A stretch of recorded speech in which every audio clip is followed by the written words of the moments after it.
ำว่าหาไผก็เว้าออกมาเลยแต่คำว่าจริงใจมันบ่มีในคำสัญญา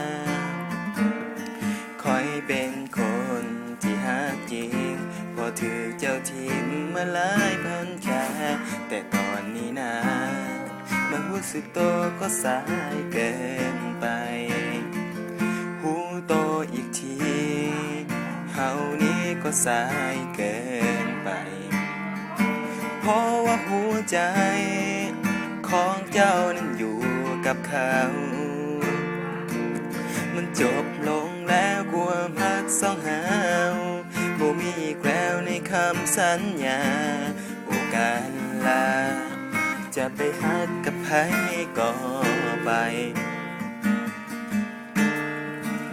ยังมีหรือบ่คนที่จริงใจคนที่พร้อมจะมอบความรักให้และบ่ตามหาคอยคนนี้ต้องเสียน้ำตาและมีอยู่ใส่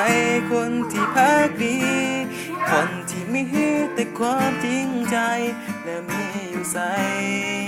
ให้คนนั้นที่คอยว้าว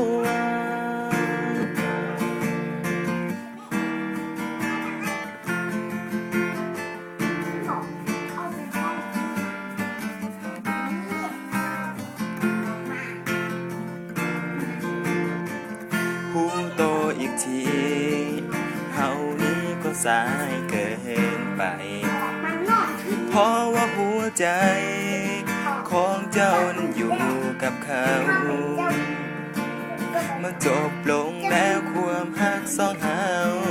บ่มีอีกแล้วในคำสัญญาโอกาสลาจะไปฮักกับไผก็ไปยังมีหรือบ่คนที่จริงใจคนที่พร้อมจะมอบความรักให้และบ่จำหายคอยคนนี้ต้องเสียน้ำตาและมีอยู่ใส่คนที่พักดีคนที่มีแต่ความจริงใจ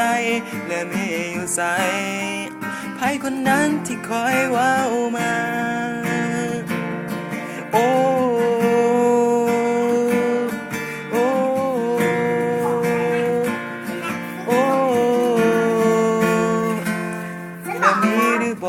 คนที่จริงใจ